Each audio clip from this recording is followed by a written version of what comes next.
بسم اللہ الرحمن الرحیم۔ آج انشاءاللہ ہم وطروں کے حوالے سے پڑھیں گے کہ وطر کیسے ادا کیے جاتے ہیں۔ میری ایک اسلامی بہن نے میسج کیا اور اکثر ساتھی یہ سوال بھی کرتے رہتے ہیں کہ وطر ہم کیسے پڑھیں۔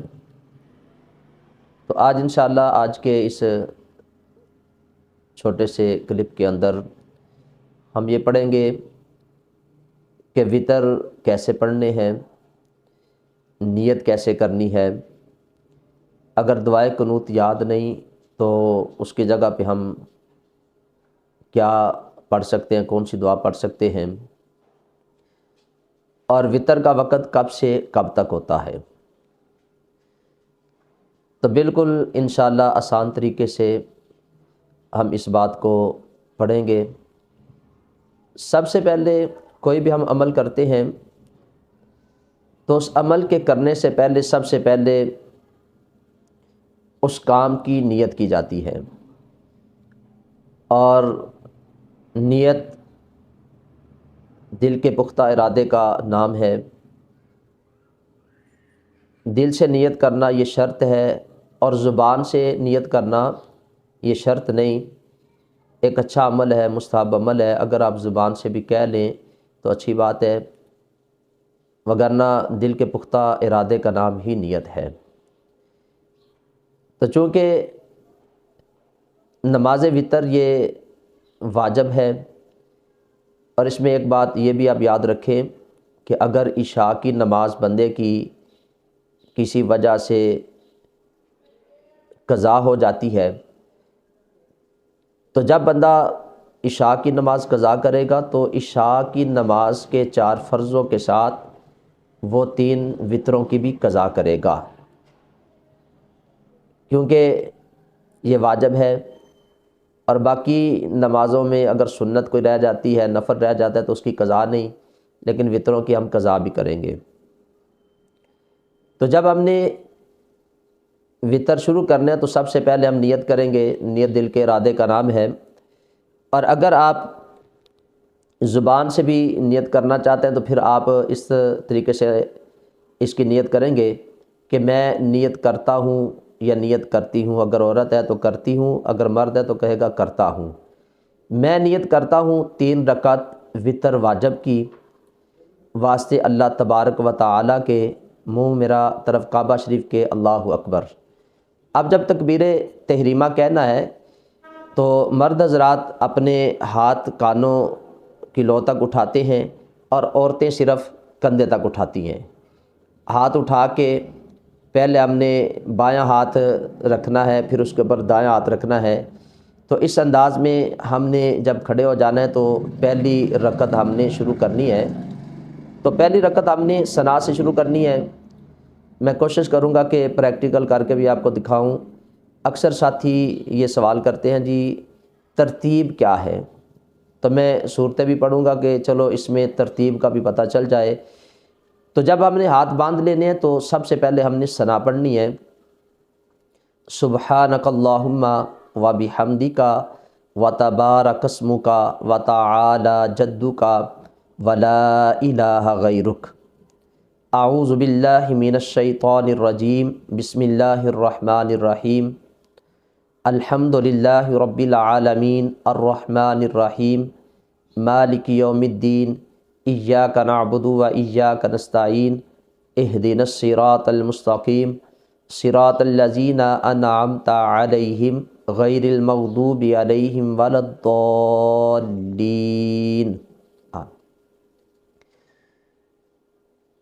اس کے بعد ہم سورت شروع کریں گے۔ مثال کے طور پہ ہم یہ پڑھتے ہیں سورہ نصر، سورہ کافرون پڑھتے ہیں ہم، قل یا ایہا الکافرون لا اعبد ما تعبدون ولا انتم عابدون ما اعبد ولا انا عابد ما عبدتم ولا انتم عابدون ما اعبد لکم دینکم ولی دین۔ یہاں تک پڑھ کے ہم نے تکبیر لگانی ہے، اللہ اکبر کہتے ہوئے رکوع کے اندر چلے جانا ہے۔ اب رکوع کے اندر جا کے ہم نے رکوع کی 3 تسبیحات کو پڑھنا ہے، سبحان ربی العظیم، سبحان ربی العظیم، سبحان ربی العظیم۔ 3 تسبیحات کے بعد ہم نے سمیع اللہ لمن حمیدہ ربنا ولک الحمد کہنے کے بعد نبی پاک صلی اللہ علیہ وسلم کی چھوٹی چھوٹی دعائیں ہیں وہ بھی آپ یاد کریں۔ یہاں پہ یہ بھی نبی پاک صلی اللہ علیہ وسلم کی سنت مبارکہ آپ سے یہ دعا منقول ہے، حمدن کثیرن طیبن مبارکن فی۔ پھر اس کے بعد ہم تکبیر لگاتے ہوئے سجدے میں جائیں گے اللہ اکبر کہہ کے۔ اب سجدے کے اندر جب ہم جائیں گے تو ہم نے سجدے کی تسبیحات کو پڑھنا ہے، سبحان ربی الاعلیٰ، سبحان ربی الاعلیٰ، سبحان ربی الاعلیٰ۔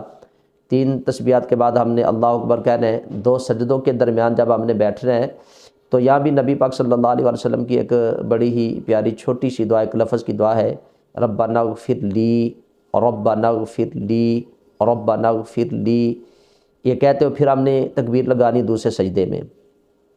دوسرے سجدے میں بھی ہم نے تسبیحات کے بعد اللہ اکبر کہہ کے دوسری رکعت کے لیے کھڑے ہو جانا ہے۔ اب پہلی رکعت ہم نے ثنا سے شروع کی تھی، دوسری رکعت کو ہم سورہ فاتحہ سے شروع کریں گے۔ بسم اللہ الرحمن الرحیم، الحمد للہ رب العالمین الرحمن الرحیم مالک یوم الدین ایاک نعبد و ایاک نستعین اہدنا الصراط المستقیم صراط الذین انعمت علیہم غیر المغضوب علیہم ولا الضالین۔ اس کے بعد پھر ہم سورہ کافرون سے آگے والی جو صورت ہے اس کو پڑھیں گے، اذا جاء نصر اللہ والفتح ورأیت الناس يدخلون فی دین اللہ افواجا فسبح بحمد ربک واستغفر انہ کان توابا۔ اس کے بعد ہم پھر تکبیر لگا کے رکوع کے اندر جائیں گے، رکوع کی تسبیحات پڑھیں گے، اس کے بعد سمیع اللہ لمن حمیدہ کہہ کے کھڑے ہو جائیں گے۔ دعائیں یاد ہیں تو پڑھیں، نہیں تو ربنا ولک الحمد پڑھ کے پھر ہم تکبیر لگا کے سجدے میں جائیں گے، سجدے کی تسبیحات پڑھیں گے، پھر 2 سجدوں کے درمیان بیٹھیں گے، پھر دوسرا سجدہ کریں گے، اور پھر 2 سجدوں کے بعد پہلا جو قعدہ اولیٰ ہے اس میں ہم بیٹھیں گے تو تشہد صرف ہم پڑھیں گے، اشہد ان لا الہ الا اللہ و اشہد ان محمد رسول اللہ تک پڑھنے کے بعد پھر ہم تیسری رکعت کے لیے کھڑے ہو جائیں گے۔ اب تیسری رکعت میں جب ہم نے کھڑے ہونا ہے تو ہم نے ثنا سے تیسری رکعت کو شروع نہیں کرنا، ہم نے سورہ فاتحہ سے شروع کرنا ہے، یعنی ہم نے سورہ فاتحہ پڑھنی ہے۔ سورہ فاتحہ کے بعد پھر ہم نے جو پیچھے 2 صورتیں ہم پڑھی ہیں اس سے آگے والی صورت پڑھیں گے۔ مثال کے طور پہ ہم نے سورہ کافرون پڑھی، اس کے بعد سورہ نصر پڑھی، پھر اس کے بعد سورہ لہب تبت یدا آئے گی وہ پڑھیں گے۔ تو صورت مکمل کرنے کے بعد ہم نے رکوع میں نہیں جانا، پھر ہم نے تکبیر قنوت کہنی ہے، یعنی پھر ہم نے اپنے تکبیر کہتے ہوئے ہاتھوں کو کانوں تک اٹھانا ہے، اگر مرد ہے تو کانوں تک اٹھائیں گے، عورت ہے تو کندھے تک اٹھائیں گی، پھر وہ اپنے ہاتھ باندھ کے پھر ہم نے دعائے قنوت پڑھنی ہے۔ اور دعائے قنوت یہ ہمیں یاد کرنی چاہیے ہر مسلمان کو، تو اگر دعائے قنوت آپ کو یاد نہیں تو پھر اس کی جگہ پہ آپ یہ دعا بھی پڑھ سکتے ہیں، اللہم ربنا آتنا فی الدنیا حسنۃ وفی الآخرۃ حسنۃ وقنا عذاب النار۔ تو یہ دعا پڑھ سکتے ہیں۔ اگر کسی کو یہ دعا بھی یاد نہیں تو وہ بندہ اس کی جگہ پہ اللہم اغفر لی، اللہم اغفر لی، اللہم اغفر لی، یہ بھی دعا جو ہے وہ پڑھ سکتا ہے۔ یہ 3 دفعہ یہی لفظ دہرانا ہے، تو اس بندے کی جو ہے وہ وطر جو ہے اس کے ٹھیک ہو جائیں گے، مکمل ہو جائیں گے۔ اور اگر کوئی بندہ دعائے قنوت پڑھنا بھول جاتا ہے، وہ تکبیر جو ہے کہنے کے لیے ہاتھ نہیں اٹھاتا اور ڈائریکٹ رکوع کے اندر چلا جاتا ہے، تکبیر نہیں لگاتا تو رکوع کے اندر چلا جاتا ہے، دعائے قنوت چھوٹ جاتی ہے۔ تو دعائے قنوت کا وطروں میں پڑھنا یہ واجب ہے، یا دعا کا پڑھنا واجب ہے۔ اگر چھوٹ گئی تو اس کا واجب ترک ہو گیا۔ واجب ترک ہونے پر اب اس بندے پر سجدہ سہو ہے، تو وہ سجدہ سہو کرے گا تو اس کی نماز درست ہو جائے گی۔ اگر وہ سجدہ سہو نہیں کرتا تو اس بندے کی نماز درست نہیں ہوگی۔ انشاءاللہ مستقل ہم ایک کلپ سجدہ سہو کے حوالے سے بھی پڑھائیں گے، بنائیں گے، تو یہ آپ نے یاد رکھنا ہے۔ تو دعائے قنوت اگر یاد ہے تو اس کو پڑھیں، اور نہیں یاد تو پہلی فرصت میں اس کو یاد کریں، اگر نہیں تو پھر یہ دعائیں جو میں نے آپ کے سامنے پڑھی ہیں ان کو بھی آپ پڑھ سکتے ہیں۔ اب وطروں کا وقت کب سے کب تک ہے؟ عشاء کی نماز جب ہم ادا کرتے ہیں فرضوں کے بعد سے لے کر صبح طلوع فجر تک، یہ وطروں کا وقت ہے۔ تو ہمیں کوشش کرنی چاہیے کہ ہم رات کو ہی پڑھیں، اور اگر کوئی بندہ اللہ اس پر بڑا کرم فرماتا ہے، مہربانی فرماتا ہے کہ وہ اٹھ کے تہجد کی نماز پڑھتا ہے، تو وہ صبح تہجد کے ساتھ اس کو ادا کر سکتا ہے، یعنی پہلے تہجد کی نماز پڑھے پھر اس کے بعد وطر پڑھے، یہ افضل عمل ہے۔ تو یہ بالکل آسان طریقے سے میں نے تھوڑا سا یہ کلپ لمبا ہوا ہے، لیکن کیونکہ یہ ضروری چیزیں تھیں تو یہ سوال کیے جاتے ہیں، پوچھے جاتے ہیں، تو میں نے تھوڑی سی جو پریکٹیکل کر کے بھی آپ کو بتا دیا۔ تو یہ تھوڑا سا کلپ لمبا ہے لیکن اس کو آپ پورا دیکھیں، انشاءاللہ اس سے بہت زیادہ آپ کو بھی فائدہ ہوگا، انشاءاللہ مجھے بھی فائدہ ہوگا۔ تو اللہ تعالیٰ کی بارگاہ میں دعا ہے اللہ تعالیٰ مجھے صحیح معنوں میں اس پہ عمل کرنے کی خود اللہ توفیق عطا فرمائے، اور آپ بھی اس پہ عمل کریں۔ اور میں پھر یہ آپ سے گزارش کروں گا کہ آپ اس کلپ کو ضرور دیکھیں، لائک بھی کریں، کومنٹ باکس میں اپنی رائے کا اظہار بھی کریں، اور اپنے ساتھیوں کے ساتھ، دوستوں کے ساتھ، جس طرح فیس بک پہ، یوٹیوب پہ کوئی بھی چیز آپ شیئر کرتے ہیں تو اس کو ثواب کی نیت سے شیئر بھی کریں۔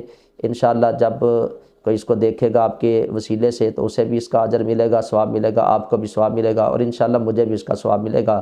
اللہ تعالیٰ کی بارگاہ میں دعا گو ہوں اللہ تعالیٰ ہمیں عمل کی توفیق عطا فرمائے، سنت شریعت کے مطابق ہمیں اپنی زندگیوں کو بسر کرنے کی اللہ توفیق عطا فرمائے۔ اللہ تعالیٰ ہم سب کا حامی و ناصر ہو۔ السلام علیکم ورحمۃ اللہ وبرکاتہ۔